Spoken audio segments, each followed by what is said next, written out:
Hey there, friendlies. Welcome to the 14th of December episode of my online extravaganza. Just putting the bar on away.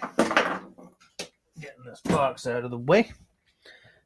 Pouring a wee whiskey for later. What am I having tonight, you may be asking? You're probably not, but I'm going to tell you anyway. This is the Glenlivet Nadura. Nadura means, well, it's Gaelic for natural. Wow, that's not a clean glass. It's okay. We're all friends here. What that means is, like, this is a Glenlivet for guys like me, guys who Ralphie.com would call whiskey anoraks. It's a whiskey with no chill filtration and no caramel coloring. To a lot of people, that doesn't really matter. If, like, your ideal whiskey is Macallan, for instance, which is a high-end price for a middle-of-the-road whiskey, Macallan is chill filtered to take out all the particulate matter, and it is caramel colored so that across an entire production run and years and years down the line, it's the same color all the time. So with something like this that is non-chill filtered, if it was very cold in here, or if I put a little drop of water in there, it would get all misty. We call that Scotch mist. And I will not pay for whiskey that is chill filtered or caramel colored if I can avoid it. That's for later. Until then, I have tea. Tea is a good drink. And I have water. So before we go any further, I want to do the usual housekeeping. First off, if you are watching us time shifted to tomorrow or next week or whatever, thank you very much. I am grateful for your eyes and your comments in the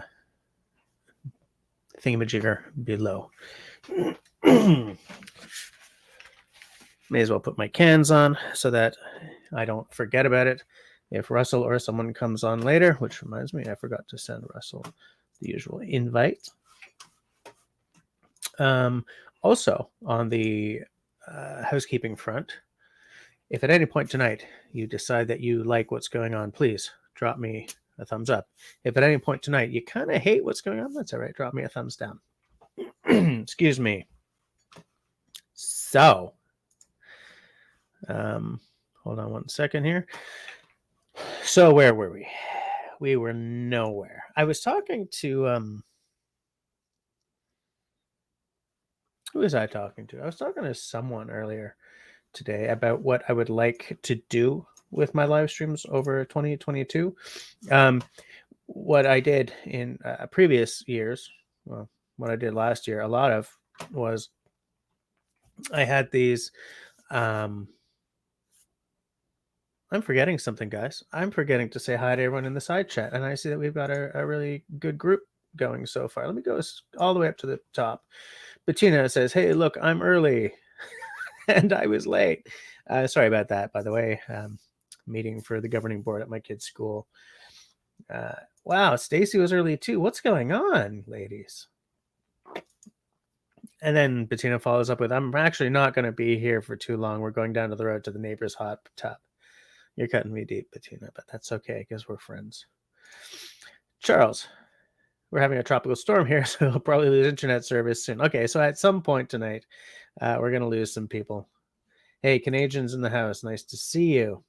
Simon, bonsoir. Monsieur, comment ça va? This Canadian is asking, does everyone have their... That's probably a toque he's asking about, but he might be speaking for the Americans in the house. We got some stuff. Mr. Russell in the house, nice to see you. Hot tub, when we weren't even invited. I don't know where Bettina even is. Where Bettina even is. Is that grammatically correct? Who cares? We're good. We're all good.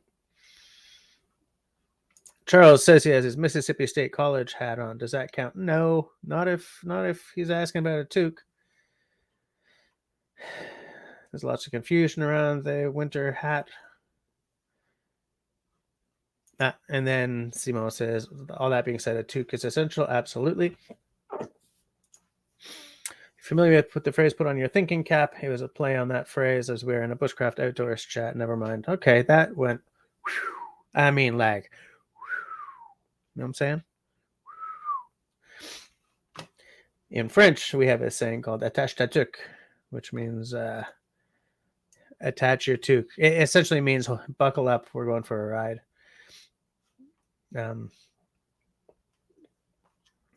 Russell's taking him down.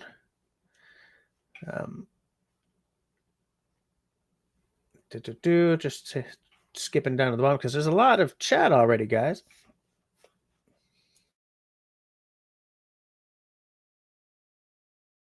Excuse me. Tenenbaum in the house. Yes, not PTA, but governing board.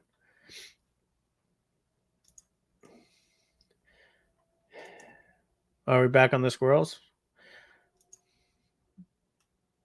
So I priced one of those salt guns, that are supposed to be for taking out wasps or flies, because I thought it'd be good to just like pop out my door and poof, because it wouldn't kill the squirrels. In fact, it probably wouldn't even hurt them. In fact, I'm kind of depending on that, but like they would just get this little, which would just sort of like maybe startle them. It probably work like twice, and then they just shrug it off, and I'd have wasted almost $100. I'm not buying one of those for that kind of money. Yeah, that squirrel walking across the wires, I did not notice that, and then I was at my mom's helping her with some filters or something in her machine. So squirrel walked across the wire during your episode. I was like, what? Show me. So I watched. I was like, damn those things. Damn them to heck.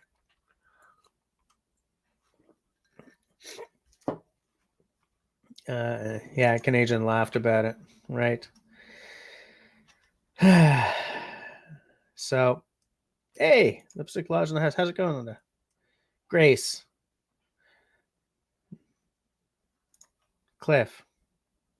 And there's a damn fox in the house. What does the fox say anyway? I'm just trying to catch up here because this is... Linda's having a blueberry tea. I'm having straight up normal tea. So, how is everyone doing? It looks like you guys are feeling energetic in the side chat. I do notice we went from 14 people watching to 11, so I guess people were a little bored with hearing me saying hi to her. Hey, Carol, how's it going? Carol. And that spelling makes me want to say Carol, because that's how we do that up here when it's got an E at the end. What the hell did I want to talk about? Oh, yeah. So I was mentioning to someone about how I used to do these panel discussions and interviews and stuff, and I would really like to get that back for 2022. There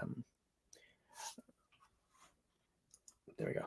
I don't want to go full on the way Dennis does, because he really works to get that going, and I don't have the time with family and everything. I mean, I was thinking maybe like once a month I would do. I don't want to really nail it down to it's got to be the 15th of every month or anything, but I'd like to do one at least once a month, either or interview or panel discussion. So I've been sort of trying to come up with subjects, because I had mentioned, I think in the Discord, in Russell's Discord, I believe, that I would like to do a panel discussion on off-grid living.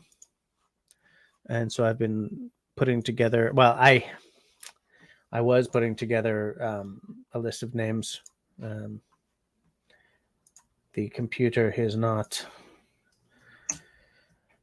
I'm tired of talking about my computer problems. Whatever.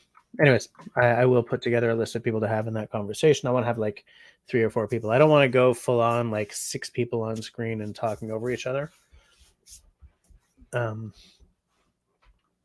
But I think that would be a good one to talk about.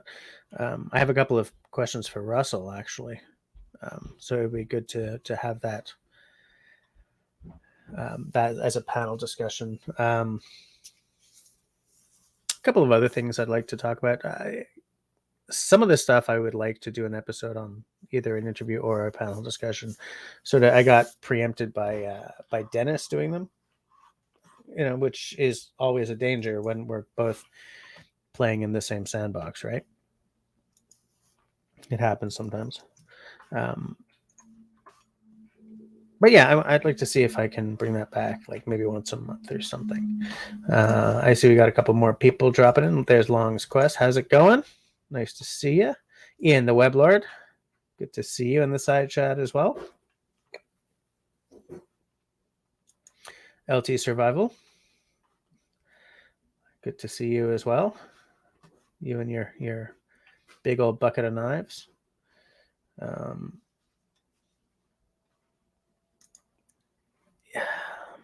It's funny, Simon, because someone had said, why don't you just poison them? I'm like, I guess I don't want to kill them. I just want them to leave. Two reasons. A, I don't want to get in trouble with the law. But B, I don't want to, like, they're not evil. I don't want to kill these things. I just want them to leave my birdseed alone.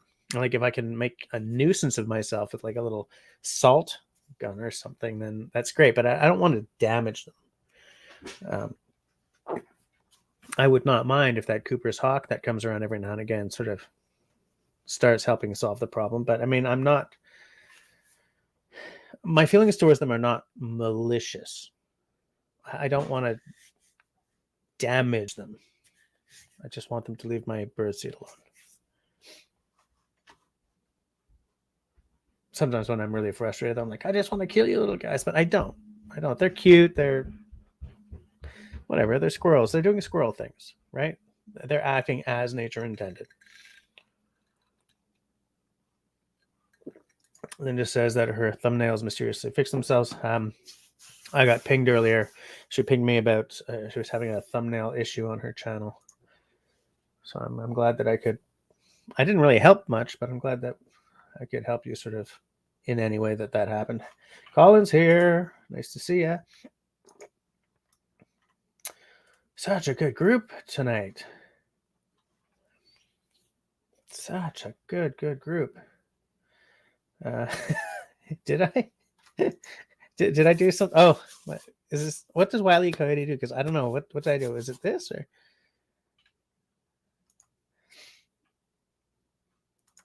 Yeah, that won't work because they're not on a pole. They're coming out from the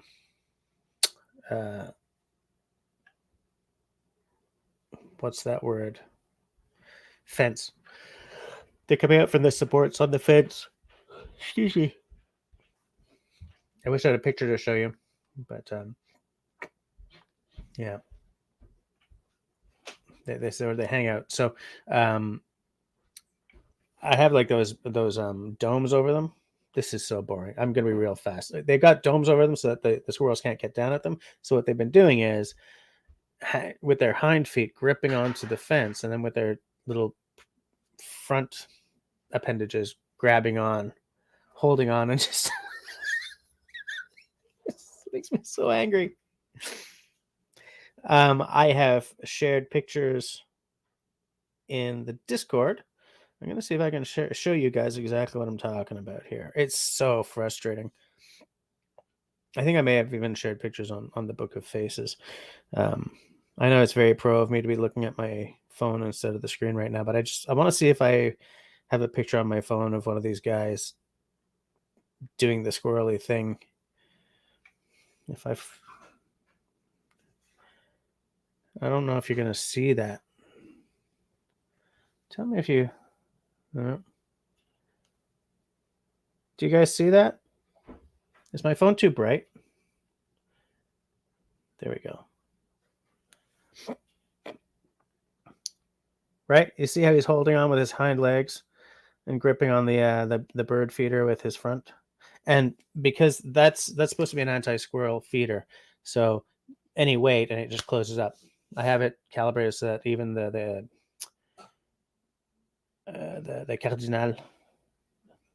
cardinals don't close it up, but that the squirrels do. So they just don't sit on it.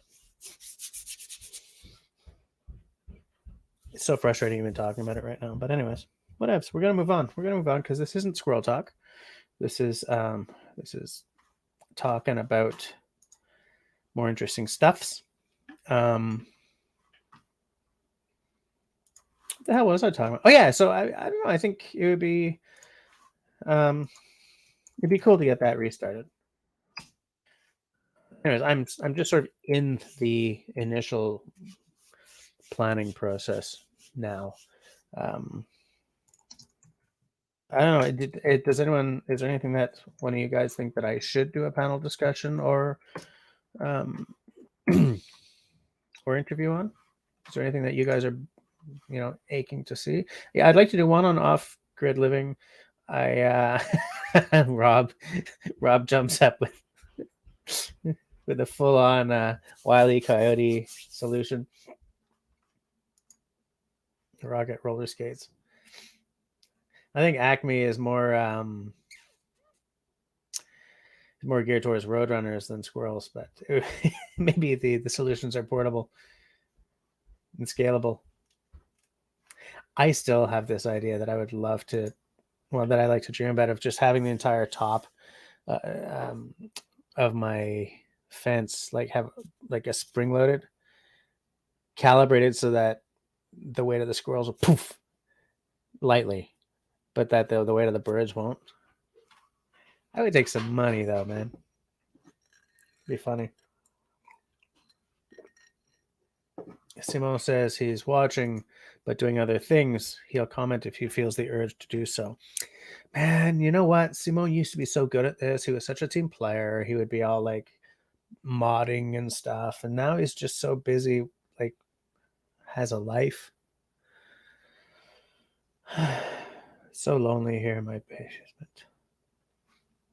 Robin says that all good plans involve dynamite, and I think that he might be right about that. If you are a Mountie and you're spying on me, we're kidding about the Roadrunner thing. We're not planning anything nefarious. So I just feel that I need to say that because that's the kind of world we live in. Bettina is still with us, which is good. She's not hot tub bound just yet. Hot tub in December. What the hell? Yeah, Canadian, but that's going to be in the off grid panel discussion. I think I had said to you in the Discord that Russell is like all or nothing. Stacy is, she's not on the municipal plumbing, I think. And to me, I sometimes unplug the router. I just lost a screen. I don't know what's going on here. And it's back. That was weird. Did I blink? Did you guys see a bunch of blinking? Because I saw a lot of blinking there, and the screen just went out on me, and then it came back. So now I've got all these windows in front of my StreamYard window. Such a fly-by-night operation, this Jesse guy. Crumbs, man. All right, so where are we? Where are we? Oh, that made the whole the side chat jump as well. Do I experience lost time? I do not think so. I may have as a younger person though. But that's not something I'm going to talk about on the interwebs. No plumbing or electrical. I would call that kind of off-griddy. Off-griddy. I should try to get Sean James on that conversation. I could even notice who I am, but I'll drop Russell's name. Russell says that you do you do kind of an off-grid thing. I don't know your channel very well, but he says I should check you out. You want to be on my show?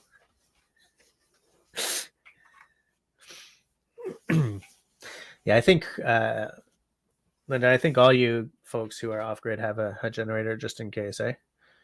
I think it would be silly not to. I don't think Sean has one though. He's got the kind of solar setup I would love to have. I just, man, the money that these systems cost, it's not that much comparatively, compared to what solar used to cost. But I can't go throwing a couple of $1,000 at one of those solar power tank things. But I would love to. I dream of having one of those.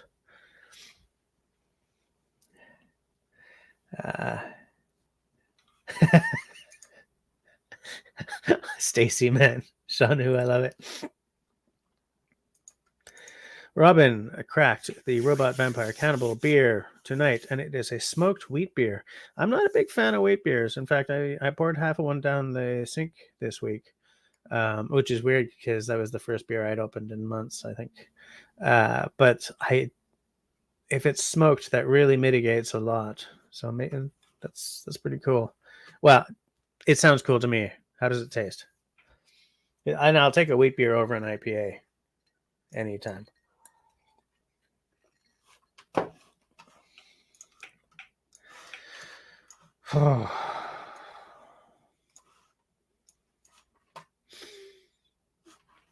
We'll just take a look. It's weird because the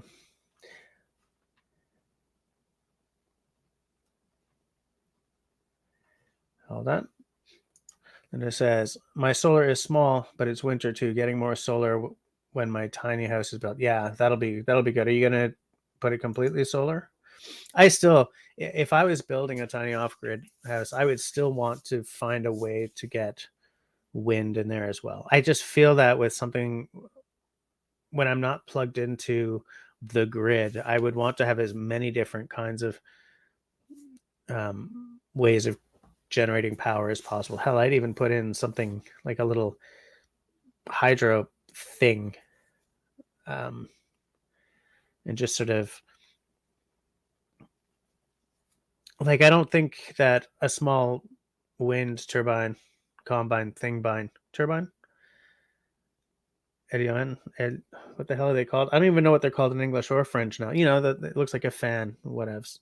I don't believe that an affordable scale wind solution would be enough on its own. Absolutely not. And a little, like, a little thing you drop in the river, unless it's of a certain size, probably wouldn't fulfill my needs either. But sort of a cocktail of solar plus those two things it feels like that would cover all my bases.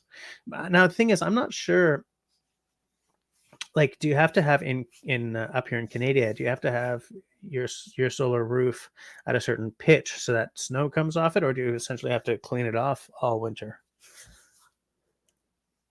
This is all, I don't really want these questions answered right now, because I really would like to have that off-grid episode in early 2022.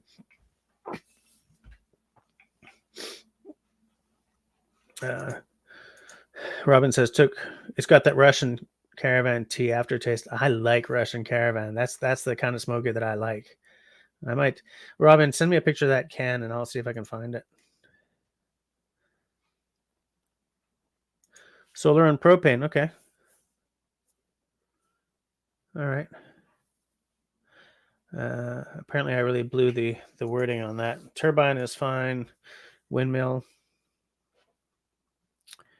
I'm just making sure I'm not skipping anyone. Bushcraft Dad, how's it going? Nice to see you popping up in the side chat. My wife's pop lived in rural Pennsylvania in a 2-bedroom cabin, old, early 1900s, wood stove for heat, lived off wild game, foraging berries, and home garden, old river wood turbine for minimal electric. Man, that sounds nice to me. And it's funny because I don't know, like, if that's how I lived, I might not have this romantic idea of how that would be. But because I live in such an urban, like, such a digital, power heavy environment, the idea of unplugging from all that and living very similar to that, it's the same reason why what I want to do is drop everything and build a log cabin, even like just for weekends, just to sort of get a dose, a little dose of a little forest bathing, just to reseat my head a little bit, But I think a lot about how people lived in a time without electricity, and how I'm sure I'm about to go off into territory that half of you have heard me talk about before, but the idea that at one point, sitting in a log cabin with good thick walls, knocking a piece of rock against a piece of steel to light, to light a fire, get a fireplace going. That wasn't how you unhitched from the world and reseated your brain, if you're me. That wasn't the way you enjoyed being away from the rat race. That was how you lived. Like, it has just smelled of wood smoke. Your clothes just smelled of wood smoke. Your food all had a smoky tinge to it. And it wasn't special. It wasn't enjoyable. It wasn't like, yeah, I'm living old school. It was, that was life.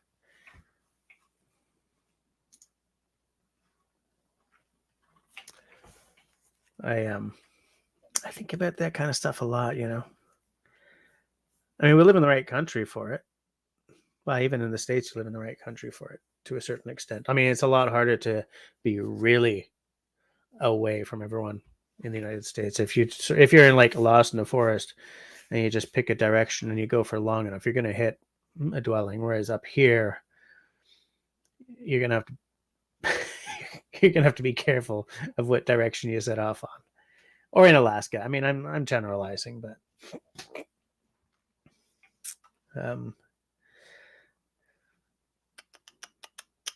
yeah, bushcraft dad. See, to me, that sounds amazing. Especially like I don't know if I had this conversation with Craig Roost. Excuse me. You guys have been watching me for a while. Remember that I had him on for an interview on axe design a long time ago. He and I talk a lot. He's one of the axe designers for Council Tool, and he was telling me one time about how he has one of those wood kitchen ranges, oven, a few ovens and like a cooktop, but it's all run by wood rather than electricity or gas. And I actually work with a guy who grew up with one of those, and the guy I work with, he doesn't buy into the romance of that stuff at all. He's like, man, it just took too long to get heat in the morning and blah and blah and blah. Whereas Craig is like, of course it's terrific, because Craig is in the axe industry and he's a very hands-on working timber frame construction kind of guy. See, I would like that kind of stuff. And but I didn't grow up with it either, so maybe the magic is gone when you've grown up with it. I don't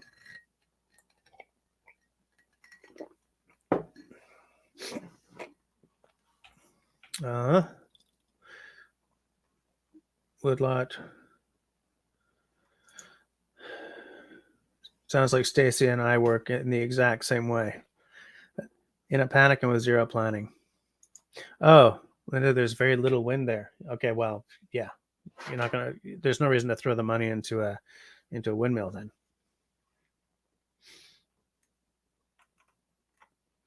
I'm trying to get to the bottom of the conversation a little bit.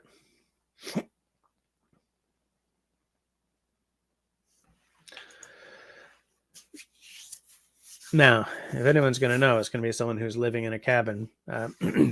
Stacy says, I think a lot of people look at it with that romantic view and not how much freaking work it is. Here's the thing.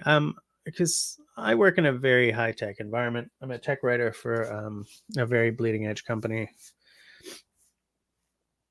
But when I was young, man, my summer job, as many of you know, I did like 5 summers in a row of carpentry, house building, renos, stuff like that. And I spent the whole day working my butt off. And why am I yawning? I slept all night. It was so satisfying to collapse into bed at the end of a day like that with the full body exhaustion that only hard physical work can give you.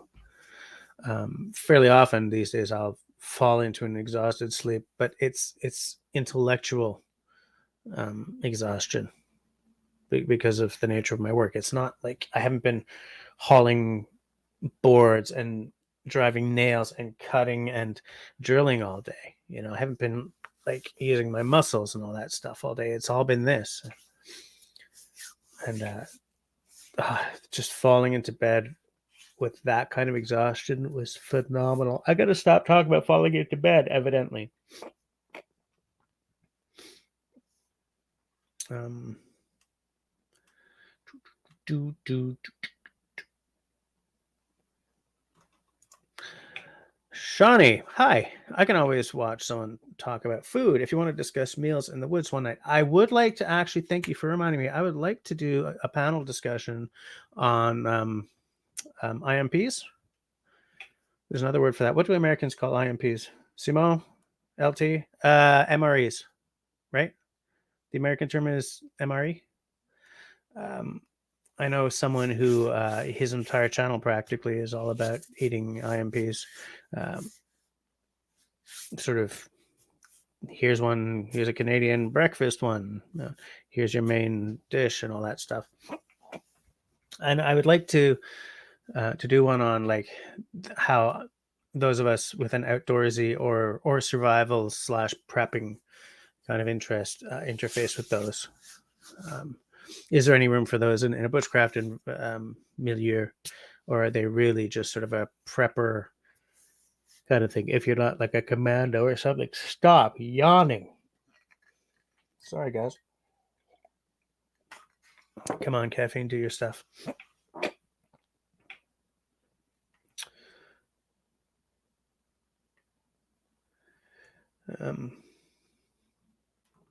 Yeah, check it out. Okay, her pop, Bushcraft Dad again, saying her pop worked every day processing materials to stay alive till the day he passed. I don't know anything about him.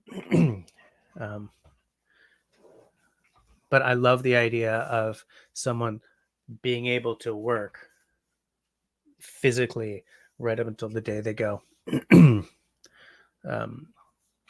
For a while, I paid my way through university working at an old folks home. And I would rather, after seeing what I saw there, I would rather drop dead with an axe in my hand than waste away the way some of those poor people were just being eaten to the quick by like Alzheimer's and blaze of glory rather than fade away. Absolutely. Absolutely. And so I love hearing about someone who is still, I mean, maybe it's not fun to have to process firewood and stuff every single day. Maybe it's not. Maybe it's exhausting. Maybe some days you just don't want to do it. But I love the idea that someone can maintain that kind of hardy lifestyle until the day they pass.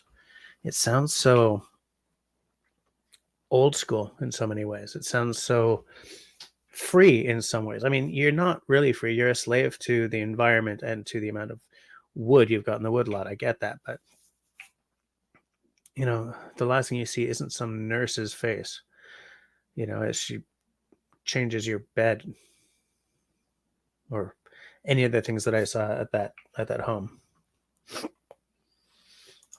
Sean James got a new wood stove again. Interesting. Because he got another one. Oh, no, I'm mixing him up with Wrangler Star, ain't I? No, Sean James got a new one at some point.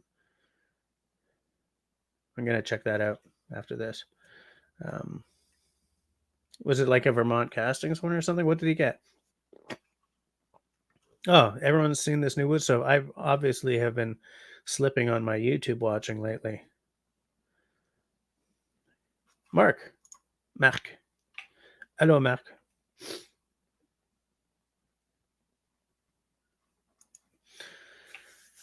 Yeah, it's that satisfying when you're tired physically. It takes me a good 45 to 60-minute workout to get that.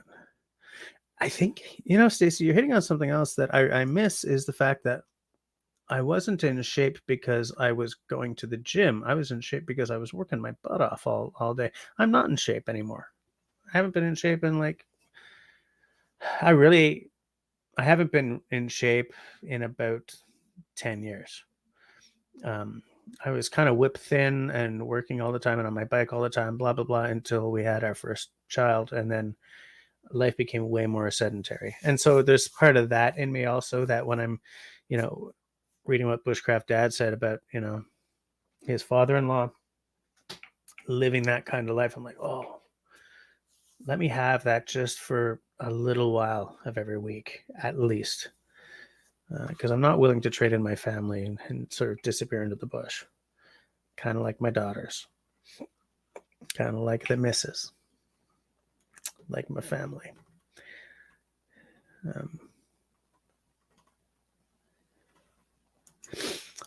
Simone says, many people idealize the boreal forest as the best place on Earth. Well, maybe that's the case in fall. I'm not so sure about the rest of the year.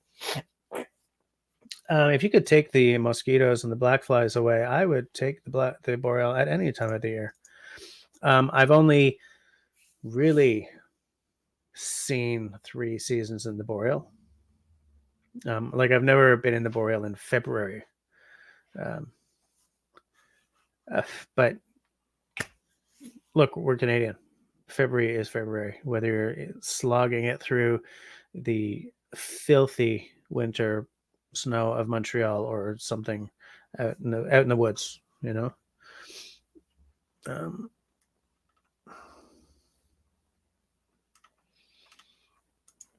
Sorry. I don't know why I'm yawning so much. Well, here's the thing. Because Russell was like, you got to get some sleep Monday night because, you know, you got to be on your A game on Tuesday. So last night, at around 10-ish, I sat down in the solarium to watch a couple of YouTubes, and then I was going to like do dishes or whatever and go to bed or something. And the couch in the solarium is my enemy.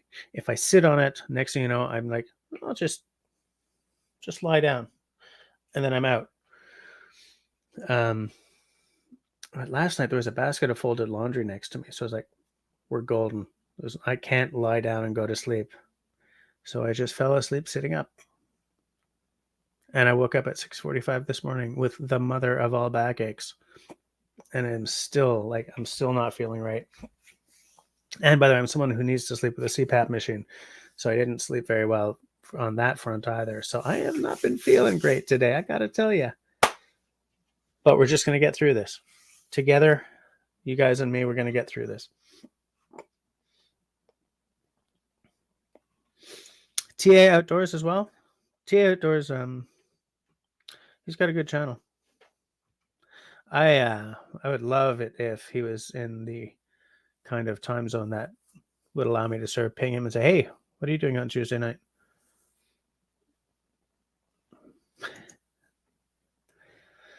Russell says that he wants to die in his sleep, not screaming like everyone else in my car. Yeah, Bushcraft Dad, I love reading that. That's good. I like it. So TA Outdoors, Kent Survival, and Tom Outdoors also do MRE reviews a lot. So maybe I can do something on this MRE/IMP thing. Yeah. Shani would like to hear stories about different trips people have taken, whether it's canoeing, winter, hot tent, hiking, or long distance. I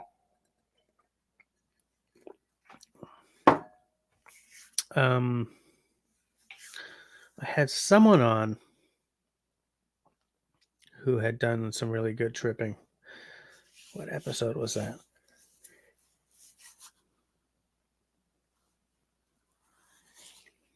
I don't remember, but I'll probably remember at some point tonight. And I'll go, oh.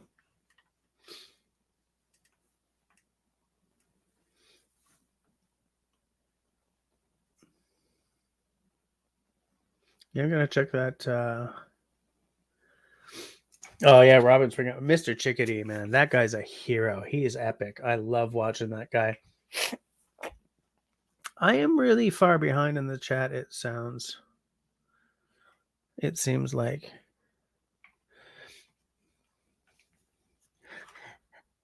Thanks, Cliff.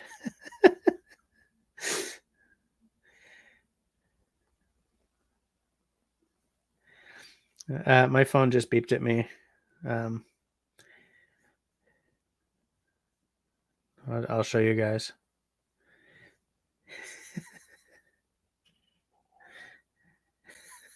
I'm supposed to take my blood pressure pill now.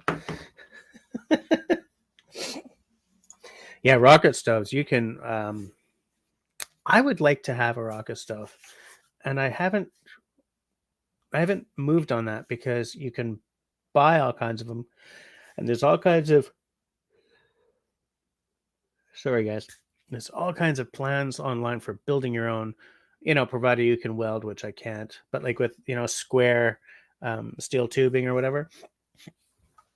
But I'd like to get one, even just to do a video on it at some point.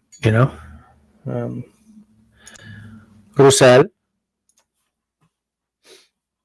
I'm just trying to get through the side chat here.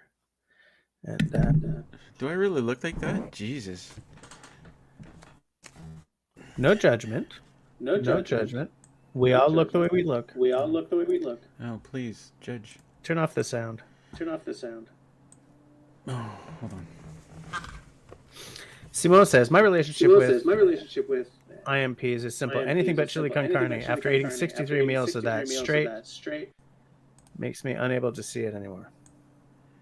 Yeah, Simone was, I believe you were in the Navy? Were you not? Russell also says, is globular also a shape? It certainly is, if you ask me. Bushcraft Dad also doesn't like the chili con carne. Hey, David Evans is here. Late, but he's here. That's all right. What's the topic? Is there a topic? Yeah, well, it's not an official topic because I figured I'm late and everything, but we were talking about. I was mentioning to everyone that I would like to, like the conversation I had with you earlier, that I would like to bring in my old reviews and panel discussion series again, maybe once a month kind of thing. And we were talking about a few subjects, like the off-grid episode I want to do with, I guess, you and a few other people. And it looks, I sort of popped out the idea of doing an MRE/IMP panel discussion, thinking that nobody would bite on it, but there seems to be a conversation. So I like the idea. I like the panel discussion idea, as opposed to like you mentioned Dennis earlier. Like Dennis does interviews. Yep. Whereas a panel discussion it can be a lot of fun too, if it's moderated well. Yeah. But I think an MRE discussion is going to be hate it, love it, hate it, love it, hate it, love it. Well, to me, what's more interesting is there a place for MREs in a bushcraft context or like an off-grid context, or are they really sort of the wheelhouse of the survivalists / preppers, because I have almost no experience with them. It doesn't fit into the way I do my wood stuff, because I'm out there, making the bacon or making steak or, because it's part of a joie de vivre thing for me. Whereas, I remember IMPs from, when I was in basic training and stuff, and there's no joie de vivre. There's no, what the hell is joie de vivre? What the hell is joie de vivre? You're not asking me, are you? Simon. Simon. Good living well, whatever. Enjoyment. Very, IMPs are very light on the enjoyment. Right. Whereas an MRE, I don't know, the MREs that I buy, they're not like military, but they're very nice G. They're like consumer level, and it's got everything in there, right? It's got your snack, your dessert, your coffee, your tea, the whole business. So I think it's. What are like the IMPs? Are they just like one item in them? No, it's your full meals. There's usually it's what you're used to, but it's packaged for the military instead of civilians, right? So it's all gray or brown paper or whatever. I used to have one sitting here, but so you've got your main dish. You've got like an entree of some sort, like little crackers or whatever. You've got a small dessert, fruit, tea or coffee or hot chocolate. I'm not sure if that's an and or an or. Like I haven't really interfaced with one of these things in years. Stuff like that. Anyway, we're not having the Jam. discussion right now, Yeah. right? And then someone brought up like rocket stoves. Robin says we should do a panel discussion with tasting. How the hell would we distribute the same IMP to like 4 people? It could be done I guess it could. But it would take some planning, but the we could all order the same thing from the same website, kind of thing. Yeah, that's true. David's offering to moderate the panel. LT says, why not they're ready to eat at room temperature? No, that's not true, is it? I mean, I yeah, don't you know. could eat them at room temperature, but I mean, the ones I bought have the heater things inside them, right? Yeah. You mix it with a little water and you heat it up. Yeah. I suppose. Canadian Yeah. says each person could order their choice and compare. But like, how would you compare? Well, you come back down to I liked it, I hated it. Yeah. Tenenbaum says I'd have to get 4 from the same batch and then mail them out to people. Man, that would be expensive. Well, Can you actually, imagine yeah. So you could buy like the ones I buy is like a box of 10, and there are 10 different ones. Are they all different? Maybe. So you buy say 4 of those, and then you're for whoever, say 4 people you want on screen, kind of, you mail each person, you know, one of 10 things, right? Isn't it like $100 for a box of 10 though? Yeah, it's not cheap. So I'm like my starting expense here is $400. Let me check out. I think, see if they even have them. There was a real shortage for. There's a shortage of everything. You should see the whiskey shelves at the SAQ right now, empty. Shawnee says ways to prep food for the woods that's not MREs. Yeah, it's still out of stock. I was just looking for a price. David still likes the off-grid panel discussion idea. I think that would be a good one.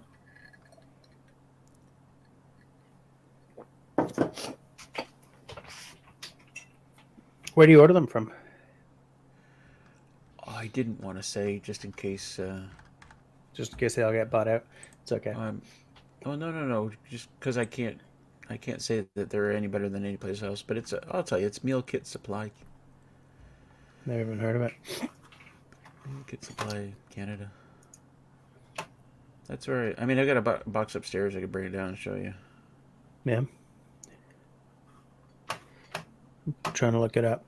Meal Kit Supply. Yeah, you can Google it. Yeah, I will. Do it later.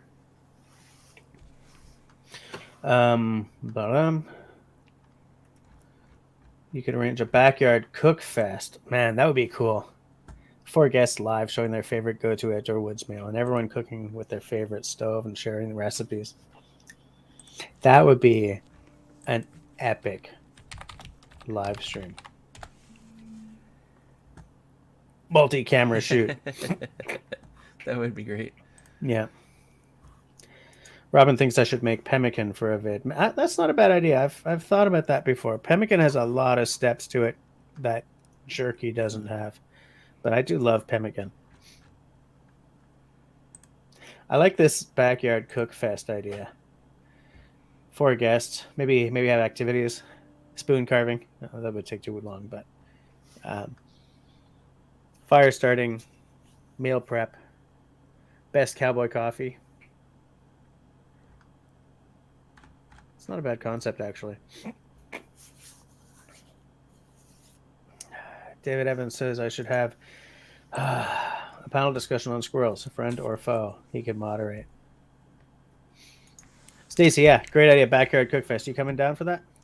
You just jump in your car. Bit of a drive. Drive over. Yeah. It'd be fun. Well, if we're gonna have a backyard cook fest, can we do it here? Yeah. Now, would that be a live stream though? Like, What? because we would be at the mercy of signal strength, right? Well, Or like, would it when I just get be an Starlink, episode? when I get Starlink, it'll be a different story. Yeah. I mean, it kind of ties us to where the cabin is. But are you talking like cell phone live stream? No, Well, anyways. here's the thing, right? If this was a 5G phone, then we could do that. You know, but yeah, I don't know. Robin says we should combine the squirrel and the Cookfest topic. I like the cut of your job. I've prepared my squirrel like this.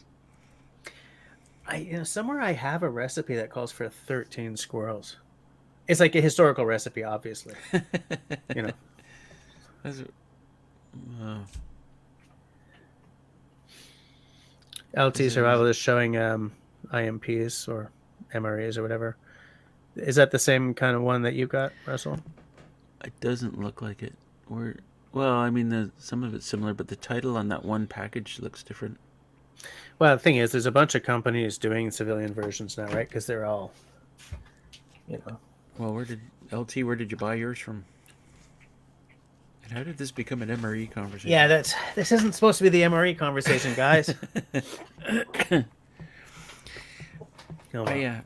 I want to go back to something Stacy said way back. She said about off-grid being a romantic fantasy. Mm-hmm. And I think she's so very right on that. Yeah. Anyway, I guess I just wanted to say that. Simo has found squirrel recipes online, I see. practicalselfreliance.com, squirrel recipes. I would like to say, now that we put that on screen, you may live in a region where you are not legally allowed to touch squirrels, as I do. Please, if you do live in that area, please do not touch the squirrels. Many areas you cannot. Yeah. Some areas you can trap them and relocate them, but not. Yeah, I can't even trap and relocate here. David says, how about a panel discussion on knives? I could moderate. How about a panel discussion on moderators? I could knife. We see. We never talk about knives. It would be a great idea because it's not like we've ever spoken about knives on this channel, right? There could be so much more conversation about knives. Yeah. I do want to do a live stream where I'm either building that knife kit that I got, like in the other room, or doing like a knife repair or restoration or something. I can't do it with the laptop that randomly shuts down because I'll feel really crappy if I'm like happily live streaming and it goes down on me. But once I've got that squared away, I'm gonna do live streams from the workshop again. You know, be working away, reach behind me for a bottle of whiskey. Don't even have to look. Grab a bottle. Bring it up. Speaking of which, are you into that yet?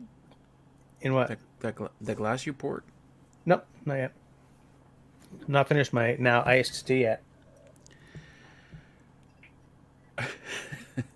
It's 10 o'clock. Special feature. Raspberry Rock Shot. Yeah, I want to see you do a musical sometime. Yeah. Okay, why do you do the special features? Like, what is it that made you come up with the format of your live streams that you have? Was it like a lot of... It evolved over a long period of time. And the special features in particular, I was watching a live stream completely different than mine. And they had the odd special feature every now and then. And it was just like a skit or something. It's pertaining to... It's a... I don't want to mention which channel it was, but it's like a political commentary kind of show. Comic? Is like that a the right satire channel? Not satire, but there is political commentary, but it was... I can't think of the word. It was funny, right? Their show was always funny, even though it was real, and they were talking about real things. They were just all constantly making jokes of things. Anyway, doesn't matter. Their live stream every now and then they do a skit pertaining to whatever the topic of the day was, and it was a lot of fun just to watch them, dress up and do this skit that somebody wrote, and Right. I thought I got to try that, or I got to try just special features. I'm gonna, and in fact, the first special features were just like. Here's a kind of behind the scenes of me setting up this shot that I did in this week's video kind of thing. And then another special feature was, here's something that happened on the ATV trail. It's just stuff like that. And then you've seen we got no special features for Books Fest. Yeah. That was, I don't know what inspired that, but I think it's because I didn't have any special features. But I tell you what, you watch the audience participation graph, and it's like when it's coming up to 9 o'clock, it goes up, and then after 9 it comes down, and then it comes to 10 o'clock, it goes up. Really? It's like people really stick around for the special features, yeah. Interesting.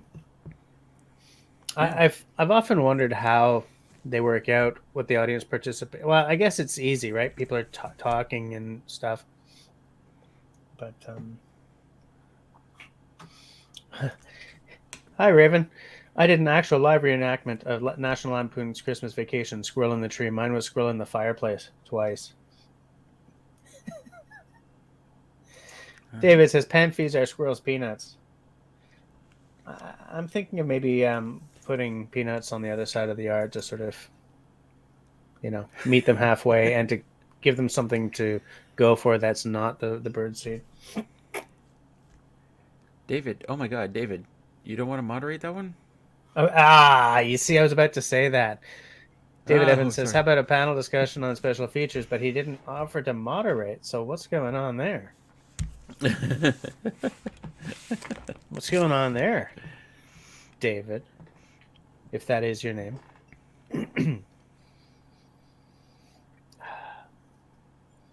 This is pretty high octane. So I just stuck my nose right in. It's 59.1%, which is almost on the level of that Alberta Premium cask strength. Big gulp. Big gulp. Big gulp, something like this. These bottles are expensive. It's not like I'm drinking a proper 12.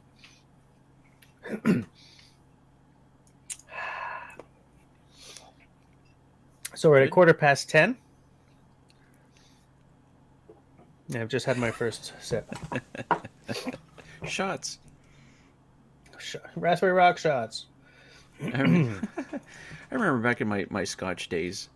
I was at my uncle's cottage, a big family gathering, like a family reunion kind of thing. And I was drinking. I had a bottle of Scotch, and I was drinking, just like you, sipping it. And I walk into the kitchen, and my cousins are all there. Cousins and brother-in-laws of cousins, and I was in the kitchen. They're doing shots. I'm like, hey guys, what's up? And they're like, oh yeah. They grab my bottle, and they're like, shots, and they pour it all. And they hand me one. They go, shot. I'm like, I'm drinking this. Yeah. How do you just shoot? I'm drinking it. Yeah, I never bring a bottle to a party unless I'm okay with it just getting finished off. It was a cheap bottle anyway. Was it? All right. Well, David's saying, yeah, okay, he'll moderate that one. Only if we exist. Yeah, only if we insist. We're so thankful. Thanks, David. Thanks for offering to take the work.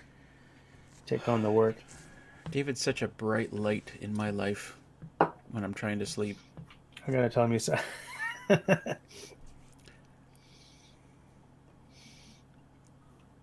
Okay.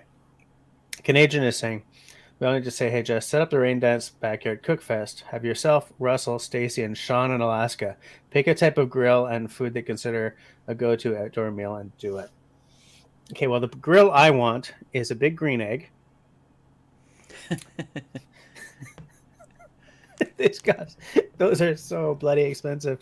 I dream of having that or the, what's the off-brand one that's red? Kamado Joe, is that what it is? We're going to need sponsorship for this. Yeah, this needs to be sponsored. Yeah. We need sponsorship to get Stacy and Sean in Alaska here.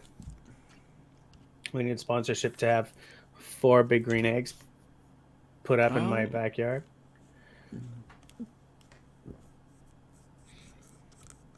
I You could go don't for want the big something green else. egg?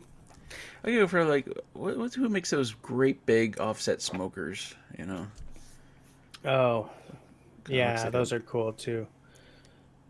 I can't think So of the we're both name. we're a couple of expensive bitches, eh? That's what my Oh, yeah, wife calls me absolutely. sometimes. You're an expensive bitch. Look, I will wear. You know what? I have a problem with the tone of voice, but I cannot argue with the statement. I think she's got you pegged there, but She might. Yeah. Shawnee is also saying discussion about any training for week-long trips. Stacy's already working it out. Oh, They'll carpool. Sean can pick her up on the way. yeah, if you're taking notes, Shawnee, yeah, that's a good one. Jess, Yeah, if you're taking notes. I was, and I can't find the window. Oklahoma Joe, yeah, that's one of them. Grace. Kind of looks like a locomotive, you know, Yeah. old style, old style. Yeah. Adaptive telephone. No, it's narrative telephone. And by the way, I've done my bit. We're just waiting for Stacy now. And it's my turn to edit them all, right? How the hell am I going to do that? On my phone, I guess. I think I'm gonna be editing it for you, Jess. Okay. I was watching the one I put together last time, and there's a lot of little editing bits that I put in there. I think it'd be easier just to kind of use that same project and just drop the new files in. All right. That's cool. Training for week-long trips. Yeah, that is a good one. Actually, Shawnee is on fire tonight. She's minimalism in the woods. Ooh. Taking note of that one too, because I think I can work with. I have an idea what I could do with that. I wonder if that's like a top 10 things I'd take in the woods, or if I only had 10 things to take in the woods. Yeah, something like that, maybe. Yeah. Oh, I see. Okay, Canadian is ruining our fun by saying not necessarily have him on live, co-host him, and each of you cook your hearts out. So like, Wait, wow, you could StreamYard it actually. yeah, we could StreamYard it. Like David is saying. Really? So Yeah. it's a possibility then. It's kind of a cool idea, actually. 4 people, 4 grills, 4 meals. But the problem with that though is you can't like this is so good you've got to try this and oops sorry and hand it off unless we had like that would be really goofy though, right? Like I hand it off and you've got it off screen and you reach for it. That would be just too goofy. Thank you. Yeah.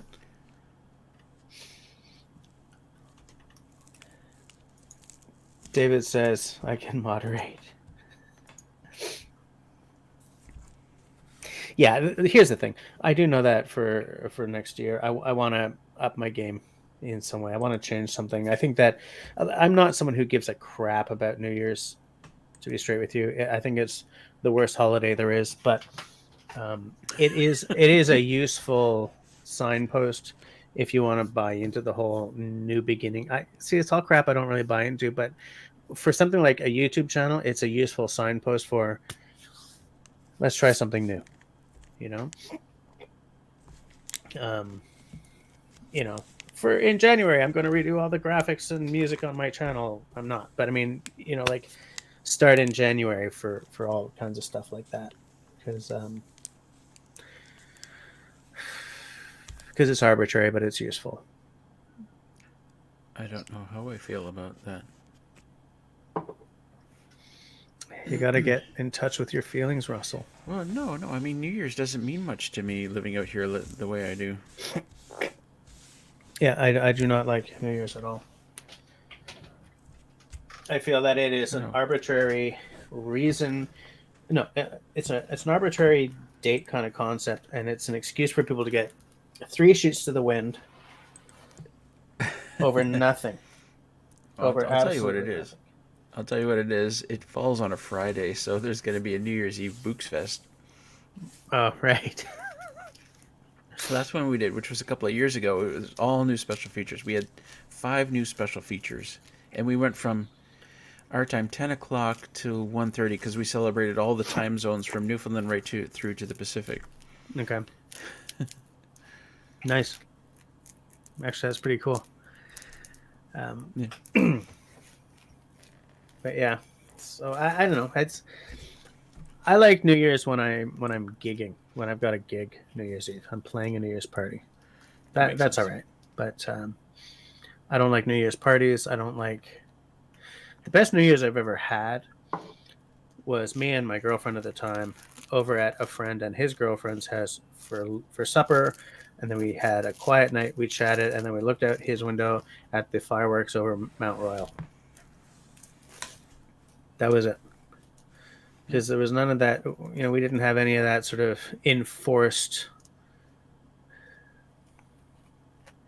I just think that people put way too much stock in that holiday. I'm not big on parties either. Yeah.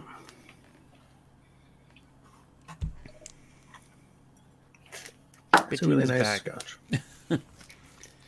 Bettina was here early, and then late.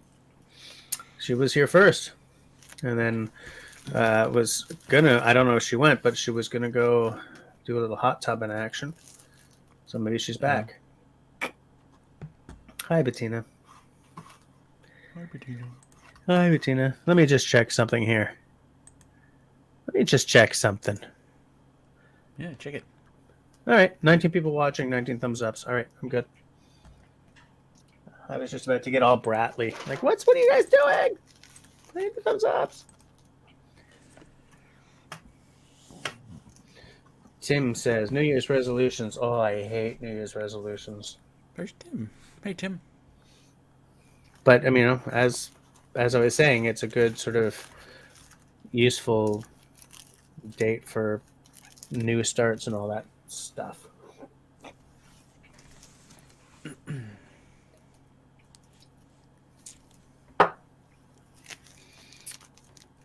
Oh, okay. No, Bettina hasn't gone yet. She's leaving in a few minutes. One more drink. No. All right. She been all this time. She was like, I'll be out early. I'm in early and I'm going to be out early because I'm going hot tubbing. There's like 18 minutes left of the live stream and she's not gone yet. Why don't you just hang out till 11, Bettina, and then go? Like an hour goes by. What were you doing all that time? Making a drink? Drinking. Making one drink. It's the fanciest drink in the world. Yeah. Making. When she says making the drink, she means like she's squishing the grapes to make the drink with. Flying to Italy. Yep. Flying to Italy to squish the drinks, the grapes. David is not a fan of the Christmas. He thinks it's overrated. I think it's too commercial. Here's an interesting thing. Here's a boring thing that Jesse finds interesting. Oh, let me grab a beer while you're doing the boring thing.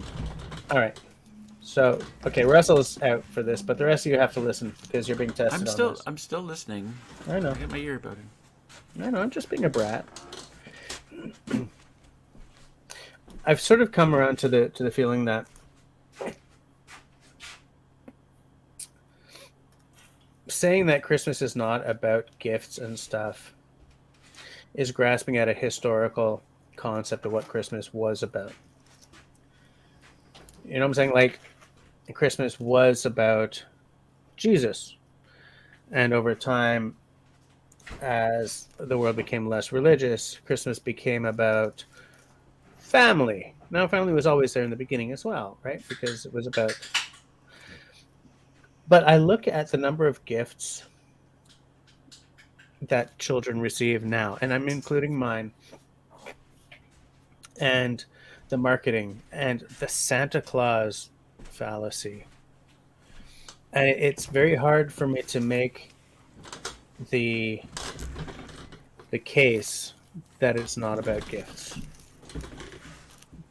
That it has become about giving gifts and eating food. And I can't make the case that it's not about the gifts because there's no way that that's true at this point.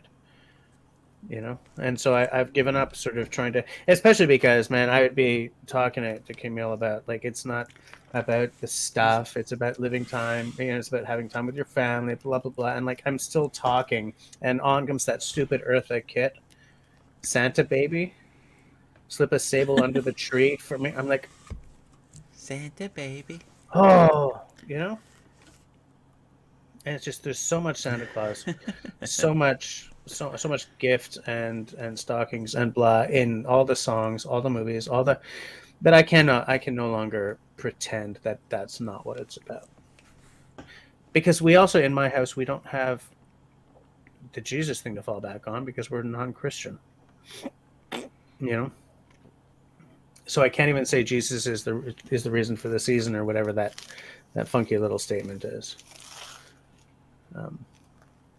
I just want to catch up on the side chat because I realize that I'm kind of behind. Yeah, David says Christmas is too commercial. Bettina's agreeing with you. Seriously, Russell. And Easter is about a bunny.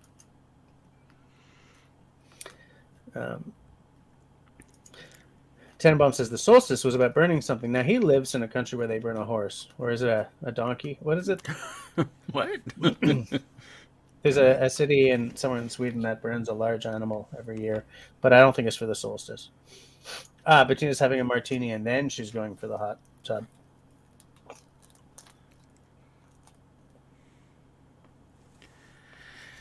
Tyler was going to come on, but the missus is fast asleep behind him. He did acquire a tea and a blanket to be with us in spirit.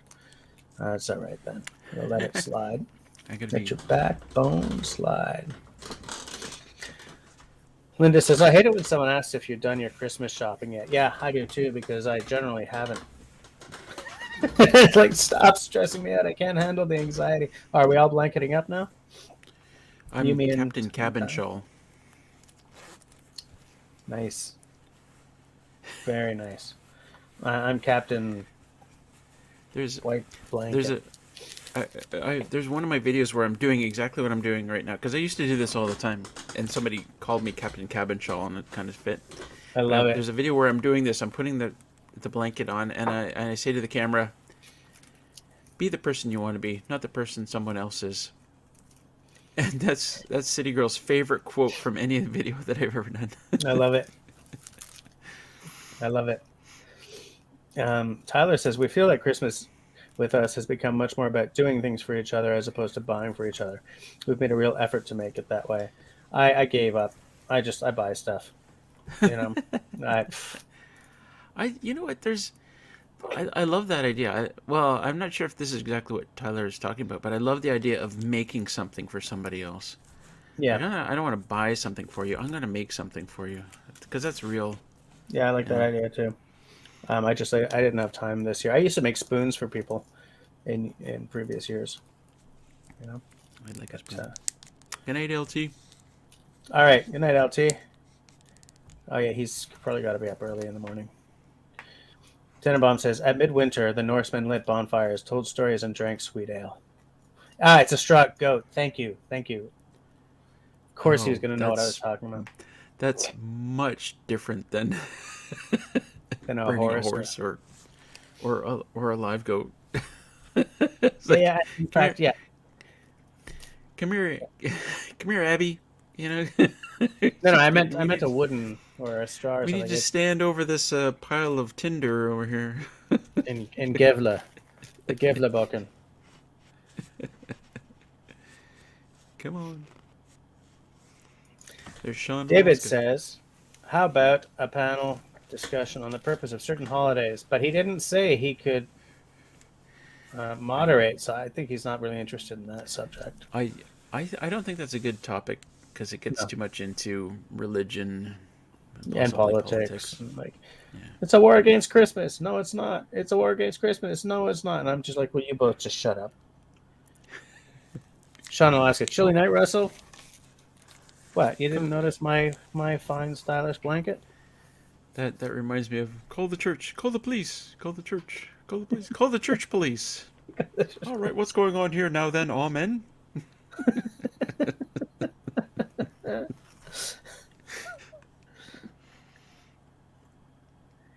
I love it. Canadian says, "Wait a minute here. I wore a scarf. I think that's a scarf. I think he's had a couple of drinks. Wait a minute. I wore a scarf while outside smoking, and everyone ragged on me. And look here, these lads all swaddled up indoors. I'm in the basement. It's dank and damp. I was just doing it because everyone else was doing it. Yeah, Russell was doing it out of a sense of Peer pressure. camaraderie. I wanted to fit in. Camaraderie. I wanted to fit in. That's all. Yeah. Did you ever fit in, Russell? No. Never. Tyler says, "Oh, we buy things too, but it's much more about showing people how much they mean. And among our little unit, usually that's helping in some form. See, here's the thing: nobody means anything to me, so I can't show that."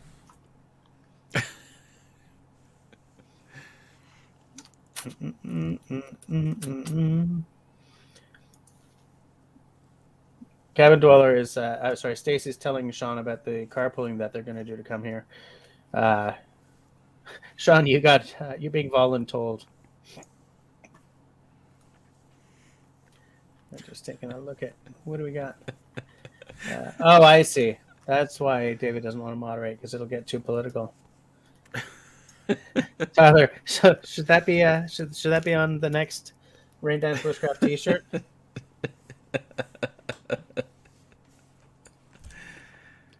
I like it. Tim says, "This Christmas we are buying just one present for each other and playing board games and cards, cribbage, would you rather, etc., etc." I wonder if what kind of board games we would have if we did that, because I'm not like big into Monopoly and stuff, but I like some of those tabletop games, like the card games, like Forbidden Planet and stuff. I used to have some up here, but they're upstairs.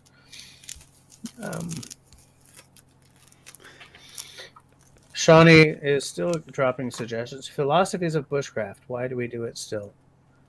I'm going to take note of that as well. That's a good question. Why do we do it still when we really don't need to? Yeah. Why would we build a lean-to shelter when we can just buy a tent? Yeah. Yeah. What does bushcraft or woodcraft feed? At just buying a tent doesn't.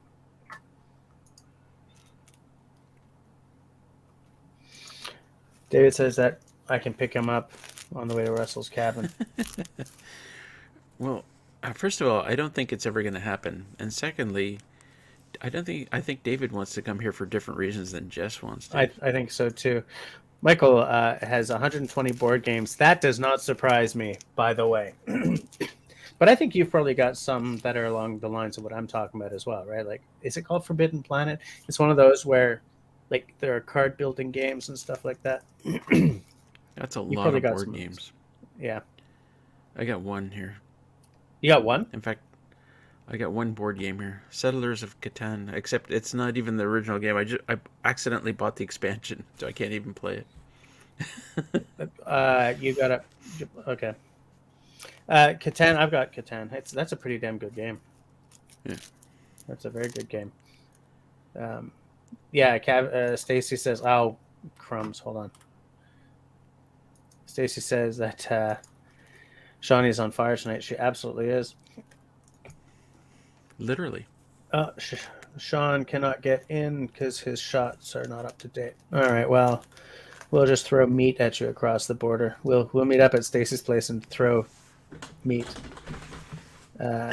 Yes, Forbidden Desert, Forbidden Island. I think I have Forbidden Desert, and my buddy Robin has Forbidden Island. Or I've got those backwards. Cool games. Very cool. Tyler's dropping the quotes again, I see.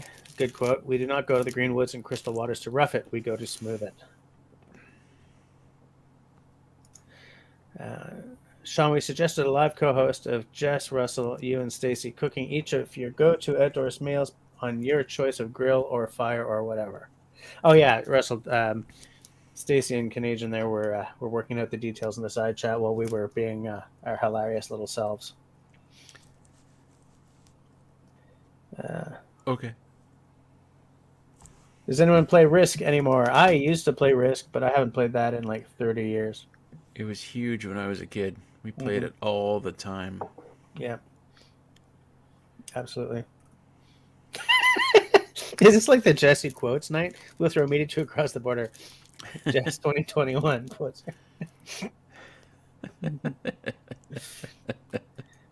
Is there hygiene in the wilderness? That's actually a really good one. You might have been kidding around there, Shawnee, but that is good because yeah, there sure is. That's a good question. So you have to think about some of these. I mean, would that carry a 2 hour show, or is that just part of another topic? Well, wilderness hygiene could probably fit into philosophies of bushcraft. But even when I do the the panel discussions or the interviews, like that is the first hour, and then for the second hour, people can come on and ask questions or drop an anecdote or something. So the Just second hour kind of things to think about. yeah. Yeah. And maybe we should be talking about guests or panel Yeah. guests as well. Yeah. Sorry, Like I said we, but you. I mean you. No, me. I'm not. It's your channel. I think I would want to max it out at 3 guests and me. You plus 3. Yeah. Me plus 3 because just through watching other people's live streams, once you get above that, you got people talking over each other, and it gets a little sort of unwieldy. Well, that's why you have to moderate and say, here's the thing, da da da da. Okay, Russell, Yeah. let's hear your thoughts first, and then Yeah. okay, Exactly. So I would do it straight up like CBC style. sure. Oh, such a good whiskey. Damn, Can't believe chug it. that bitch. Woo! Done. Cusack. Bottoms up. Wait, what is it? What is it? What? What are you drinking? The Glenlivet Nadura. Nadura. This is probably the only Glenlivet you'll ever see me buy. The Glenlivet Nadura. I'm gonna try that one. Well, there are several different versions. This one's called the First Fill. Then there's a peated, and there's one. There's an Oloroso sherry one, which is aged or at least finished in Oloroso sherry casks. Hold on. Can we start over again? Glenlivet. Nadurra. Nadura. And this. Oh my God. Why did I choose this pen to start writing for the first time? And this is the first. What? This one's the First Fill. This is FF 1120. So this is aged, matured in First Fill American white oak casks. So this one does not have the like the flavoring effects of peat or Oloroso sherry casks. It's also the only one I can get here in Quebec. I want to get into whiskey. Yeah, because it's expensive and so good. Hold on. I need to spend more money on alcohol. Yeah. Well, with whiskey, you take much smaller sips, so that very expensive dram lasts like an hour. How much was that bottle? Not bad. I think it was like 90. Not bad. I'm about to find out for you exactly what it was. Because the thing is, you're in Ontario, I'm in Quebec, but the LCBO and the SAQ are very, very much in lockstep for a lot of stuff like this. Oh.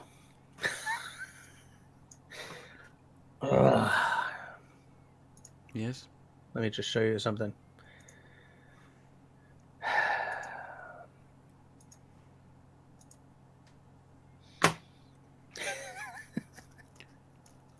I guess I won't be looking that up for you right now. Temporary interruption of SAQ.com. Sorry, the Oh. site is temporarily offline. We apologize for any inconvenience that this may cause. Okay. Good. The service's SAQ signature website is still accessible to place high-end product orders from Le Courrier Vinicole and sign up for exclusive events. Well, that's good. So, provided you're spending like $300 a bottle, you can still access the. Oh well. Hold on a second. Not bad. $90. That bottle is $80 US. So it's probably like 96 here then. $90 buys a lot of beer. Well, especially if you're getting something like Coors Light. Doesn't buy a lot of beer if you're getting some tasty microbrew. Well, actually, kind of still does. Kind of still does. I think the most expensive microbrew bottle I've ever picked up was like $13, and even then it was like, ooh, that hurts.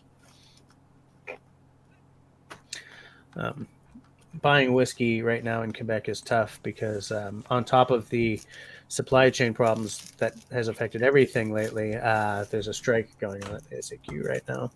All right, Tyler's out. He says, nighttime for me, gents. May you all have a good night. Good to see the tea and blankets out. The tea and the blankets were out. Tea is a good drink. Good night, What's Doug. the rest of that quote? That quote's longer. It's from the shipping news. But I don't remember the second Which half. one? The "we'll throw meat at you across the border"? No, tea's a good drink. Colored water. It's like tea's a good drink. Something. It finishes off with something, but I don't remember what it is. It tastes like colored water. All beverages are flavored water. Sorry, hot colored water. Hey, did you try that stuff? Jagga? Not yet. What are you waiting Not yet. for? Oh, it's funny. What I'm waiting for is nothing. It's just that it's down here, and I spend most of my time upstairs, so I keep forgetting about it. All right. But like, do I just cut? I gotta start that sentence again, right? That question again. Do I just chop off like a little chunk and drop it in, or do I shave it? I've shown it. I've shown it in a video. I'll find the video and I'll link it to you. Or you're really just shaving it. Okay. Bushcraft Dad is also turning in. All right. Good night, mister. You're smarter than me because I'm not turning in yet. But nice to see you again. Have yourself a good night.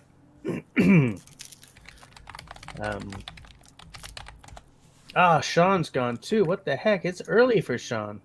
Wow. Early, quote unquote. It's probably already.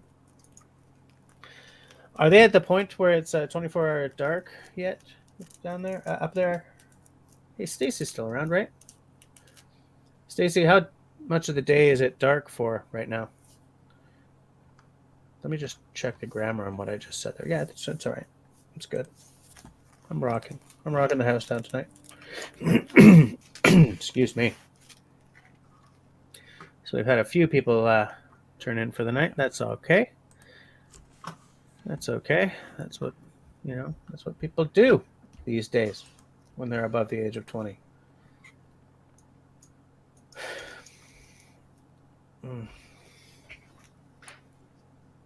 Just whatever you guys do not fall asleep sitting up like I did last night. Oh, well, it's horrible. Hey, David's still here. Nice. Stacy says he doesn't get 24-hour darkness. It's more like 4 or 5 hours of light. What about where you are, Stacy? Like, is he further south than you? Because I know, like, Alaska is a big chunk, and then a trail of which should really belong to British Columbia. Let's be straight, all the way down to practically Haida Gwaii. But I don't know. Yeah, Shawnee, I think he does wake up early. I think he gets an early start. Oh, Sean? Oh yeah. Yeah. Yeah. But like, I don't know how close he and Stacy are to one another. I mean, comparatively, they're close together because Yukon, Alaska. But like, I don't know how many hours drive it would be between them. I can't believe I'm liking a Glenlivet this much. I generally don't buy Glenlivet. So good. You know, it's funny because a lot of whiskey companies are owned by larger, either spirits companies or luxury brands companies. And I'm always sad when a formerly independent distiller or brewer or anything really gets bought by a big company like that. I think that the world is better when the companies are all independents and they're all doing their own thing. I think that in ways, large or small, it's not healthy for a market or an industry when everyone buys everyone else up. I keep thinking about this, like, to bring a high tech example. When I was selling computers back, as one of the ways I paid my way through university, I worked at a campus computer reseller, and at that point in time, there were a bazillion computer companies, like big name ones. IBM was still making PCs, right? You could still buy like an IBM ThinkPad. And then there was Dell, still around. And then there was Gateway, right? Independent Gateway. HP and Compaq were two different companies. There was there were, so at that point, what I thought were the most exciting computer companies, there were two, was Sun Microsystems, because they made these big honkin' workstations, and Silicon Graphics was probably the pinnacle for me. They also made these big workstations. Now, Silicon Graphics and Sons were way too expensive for the private citizen to buy. Movies like Jurassic Park were done on Silicon Graphics with high-end animation software and stuff like that. But there were all these companies, and all these companies were trying really cool things. Like Apple was not the only one trying to push the envelope at that point in terms of industrial design and stuff. There were a lot of companies doing really cool things, and suddenly everyone bought each other out, and you're down to like maybe 3 big PC manufacturers and Apple kind of thing. And the same thing happened in cars a century before. You know, there were all these companies trying new things, and then there was no more Edsel, and then there was no more Daimler, and then there was no more, I mean Daimler, the British company, I don't mean Daimler Benz. And then there was like no more Rover or whatever, independent, and like Jaguar got bought by Ford, and now they're owned by Tata, which also makes Tetley tea. And it's like whenever you have all this like massive amount of amalgamation, I don't think it's healthy for the consumer, for the market, or for the industry. I'm really getting too close to talking about politics here, so I'm going to just shut up and move on. But for some reason, I kind of felt the need that had to be said. You agree that I'm getting too political? Well, no, I agree with what you're saying. Yeah. I kind of feel that the private citizen and the corporate citizen are constantly at odds. And that's just sort of that whole concept writ large. Okay, Stacy's a little bit more north than Sean. 20-hour drive. Okay, you guys are not nearly as close as I just figured you were, because you were both up in the north, right? It's a long ways, yeah. I figured it was a long ways. Yeah. Ian says, do you need to be awake to get up for work? I guess it depends on what you do. I definitely need to be awake for work. But not everyone does, I guess. Show off your bushcraft projects at night. Spoons, axes, etc. You know who would be wonderful to have on is Mike McQuilton. Yeah. Because he's got so many little, like his pouch for his fire starter pouch that he made himself. Yeah. And God, it'd be wonderful to talk to him. Yeah, and I like his energy too. He's real low key. You like that energy? He's the most low key guy on YouTube. Yeah, but hello everyone. Hi guys. Oh, yeah, that's it. Hi guys. Hi guys. But I do like that energy, that on it, because I like that because what it shows me is that there is no prescribed online face to be a successful YouTuber? Because he's successful. I mean, he's not like 5 million subs successful, but he's successful. You know, he does could be interesting so much stuff. more successful. But Legit point, absolutely legit point. But I you like know, him just because I like him just because he knows fucking he everything. knows everything. He's Everything. like just, my God, Solid bank of knowledge. Absolutely. yeah, like nobody you've ever seen. Like I've never seen anything like him on YouTube. Yeah, absolutely. Stacey's asking if anyone can recommend a good trail cam. I had always thought that they were like, I had thought that they were so similar that you could almost just buy random. Provided it's got like some kind of recognizable name on it. No, No? no. Okay. Well, for some recognizable name, Stacy, I tell you what, do a Google search and look for trail cam reviews, and you'll find a web page that has a ranking of 10 trail cams from most expensive to cheapest, or something like that. Obviously, like I have a Bushnell, which was an excellent camera, but it's $350. I also have a Moultrie that was much cheaper, but it's fewer features, picture quality isn't as good. You see, fewer features is not necessarily a problem, but for me, anytime I buy any camera-esque thing, I need the picture quality. That to me is what I need. And in fact, that informs my my phone purchases too, right? I spend way too much on phones because I want the best camera that I can afford, and it has to be an Apple because I'm all invested in that stupid ecosystem. But yeah, I'll tell you what. I bought Stacy. I bought a Moultrie trail cam based on Sean James' advice, and it turned out to be It was cheaper than my Bushnell, but it was like instead of 1080p, it only did 720p. The nighttime pictures, when it took nighttime pictures, something lit up or something, because every time it happened, the animal would look right at the camera, and be like, "What the fuck is going on there?" That never happened with my Bushnell. I tell you what, look for reviews, online reviews. David learned Fortran using punch cards. I think you're dating yourself there, Mister. Yeah, David is the worst generation. Yeah, absolutely. Okay, this is why Stacy wants them to be affordable. She wants to get a bunch. Yeah, you can throw $1,000 at that without even trying, I think, if you're looking for a bunch.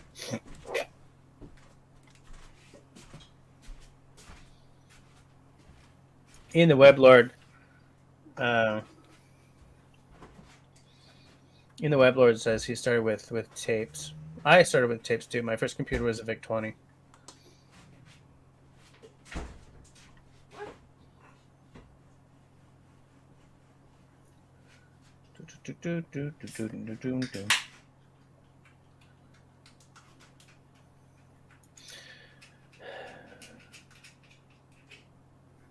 Oxy says, I got a trail cam somewhere. Want me to dig it out? It's amazing that you could just have one of those like somewhere like that. Canadian says, minus 25 and below is not a good environment for many electronic devices. That's a good point. It's a very good point. Like, I wonder how many of these trail cams are rated for Arctic conditions. A lot of it's just the batteries. Did you just say your first computer was a VIC-20? Yeah. Have we had this conversation before? Because No. mine was also a VIC-20. Was yours? 3 kilobytes of memory. Yeah. Little tape player on there. Had to write my own games. I just bought a new trail cam. Wow. And the reason I bought it is because it's cellular, so I get the pictures pretty much right away. Who makes that one? Is that another Bushnell? No, it's not. It's a Stealth Cam. I guess is the brand name, Stealth Cam. I haven't even tried it yet. I saw it somewhere. I thought I'd pick it up. But if that's cellular, does that mean you need to have... Yes.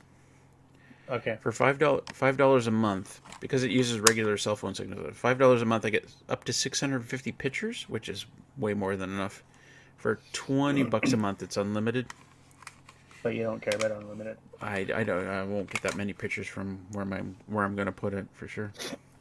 Right. But I could also use it for security around the cabin, right? Mm-hmm. If I was away. Yeah. Yeah. Interesting. Yeah. Cliff says that I need to find out what it is that's making my sinuses go bonkers in the studio.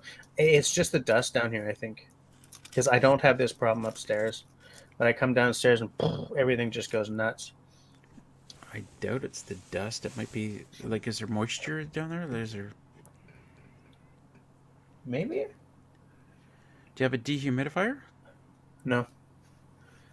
I used to, but I ran it in the summer, but it created so much heat. Yes, Cliff definitely has some of the most random gear. Absolutely. Absolutely. I'm going to pour myself one more dram. Just one. I didn't see any actually go into the glass. Please. Actually, that was a very energetic pour. That's way too big. Like a dram is a little under that. Very energetic pour. I'm going to pour myself one more dram. I have the biggest urge to watch the Lord of the Rings movies again. We should do a movie night in Discord. That's a really cool idea. Yeah. Yeah. Yeah. Everyone, okay, and play now. Now, yes.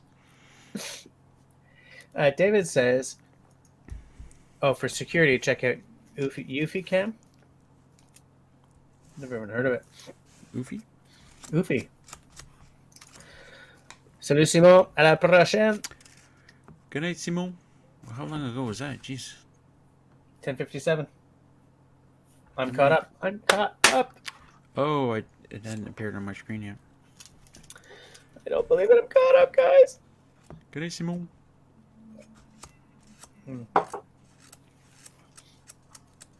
So good. Such a good whiskey. You know what? I think it's probably the humidity in the air in the basement. You should try a dehumidifier. You really should. Yeah, maybe. Yeah. I don't know how much I'm going to spend on a dehumidifier. I'll look it up later. Once we're done here, I'll take a look. See what kind of money I'm looking at. But yeah, I'd like to see the Lord of the Rings movies again. No, it'd be fun. It'd be fun, like we're all like in voice video chat on Discord and watching the movie at the same time. Yeah, that would be so meta. If we've already seen it, then we don't have to sit there going, "Shh, I can't hear." Mm-hmm. We'll be like, "Yeah, we heard this, and we can talk about it and joke and shit." Yeah, that would be cool. That'd be so meta. Well, it would be. Like, that's like the most.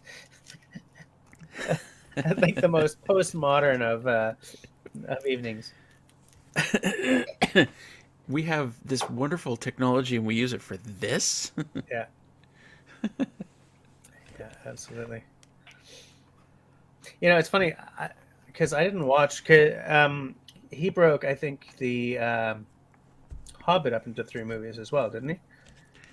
He did. But I've only seen the first one. Yes. Which was absolutely ridiculous, but... he was shaking his moneymaker, right? Yeah. But, like, I don't know why I didn't watch the second or third of those films. Well, having movie nights became kind of awkward after, 2 kids and all that stuff. But, like, I love the world building in those movies. I'm saying that after watching the Lord of the Rings 3 films and a third of the Hobbit, but clearly people who love the material were in charge of making the films. Yeah. David Evans can give me a dehumidifier, so all I have to do is drive all the way to where does David live? That way. Yeah, so I just got to drive 5 hours? Well, probably an hour less than driving here. David, you ready? Tonight, after this, we'll play Left 4 Dead 2. Which reminds me, it's 11 o'clock. Oh, is it? And Oh, well, shit. yeah, I do not feel that I am being as interesting as I have been in previous episodes. I'm just not feeling well today, and my back hurts. So I'm going to shut her down. We're down to Yep. 13 people. Thanks to all of you who've hung out for all the way to the bitter end. As I always like to say, because it is how I feel, between now and next week, please be safe, be healthy, be sane, and be kind to one another. Thanks a lot. Good night, everyone. Peace out.